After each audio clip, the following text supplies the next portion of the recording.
Hey y'all, what's going on? This is gonna be episode 3 of the series. Today we're gonna be talking about tests. How you can identify a test, what a test is, and most importantly, how y'all gonna be able to react when a test happens to you. Now, a test can simply be someone cutting you off on the highway. A test can be a person at your job that you don't like.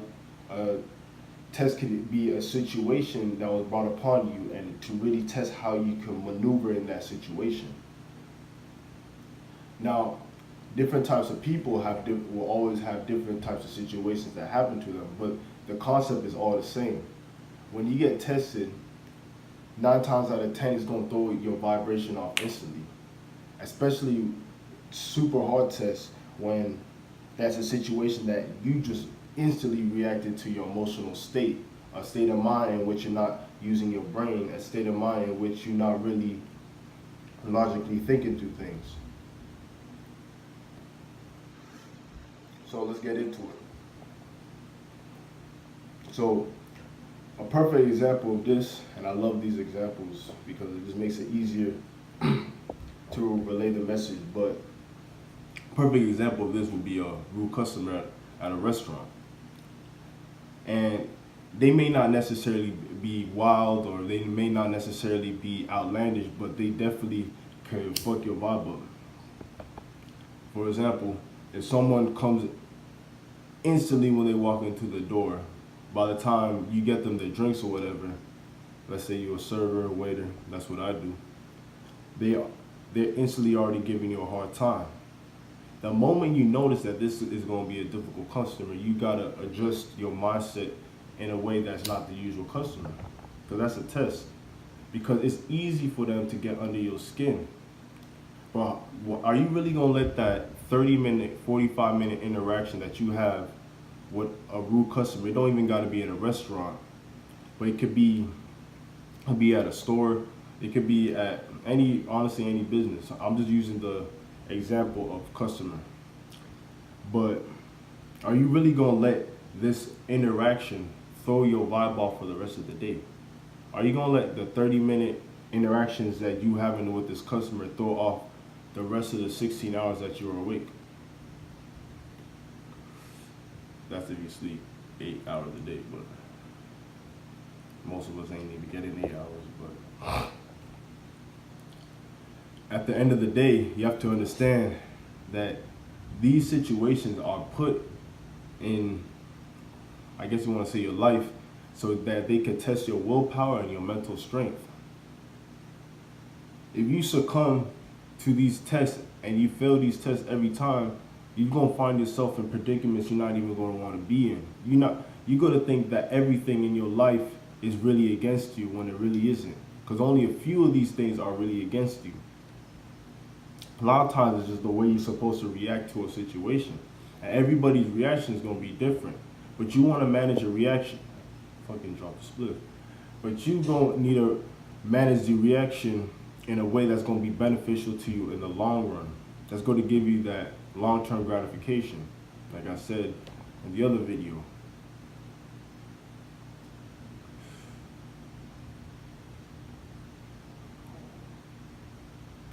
Your friends may even test you sometimes.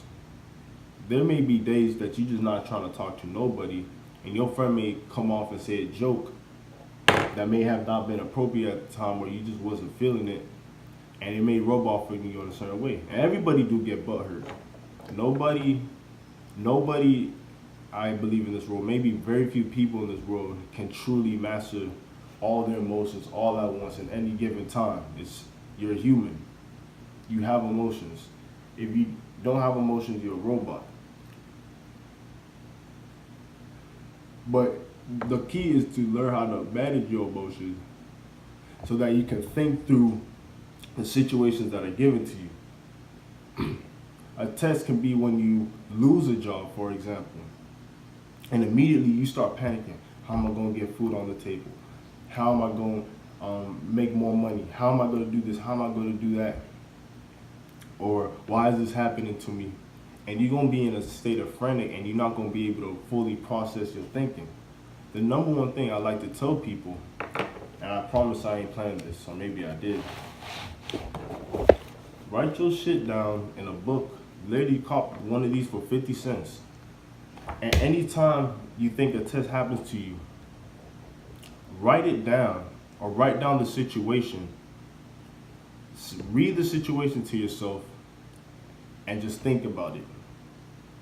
I'm telling you, when you put these things on paper, you're gonna have a physical representation of what's happened to you, even if it's just letters.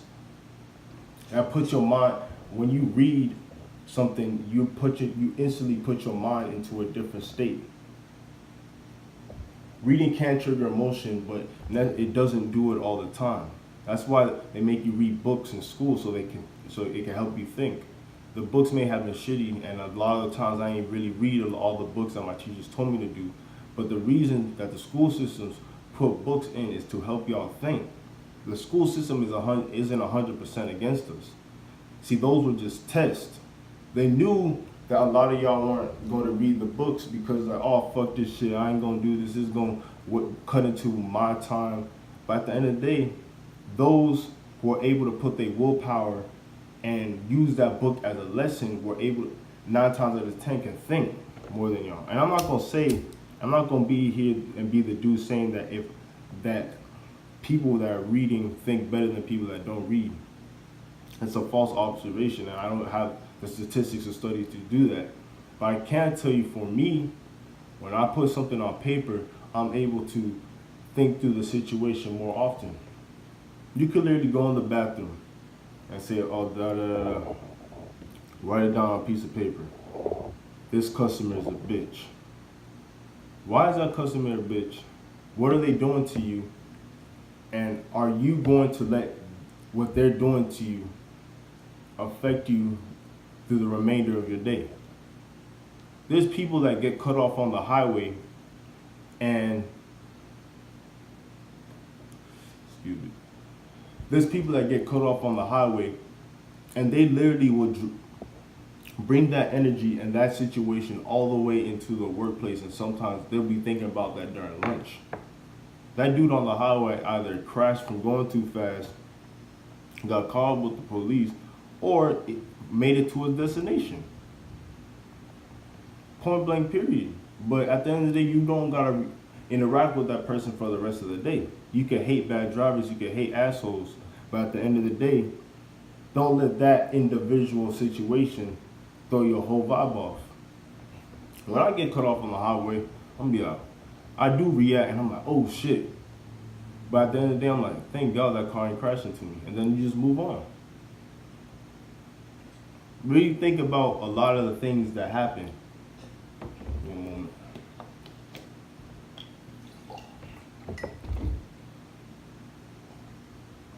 Really think about a lot of things that happen. Weaker emotions such as rage, fear, worry. Those negative emotions come from, those negative feelings, come from the uncontrolled and the uncertainty of your emotions and not being able to think through the situation.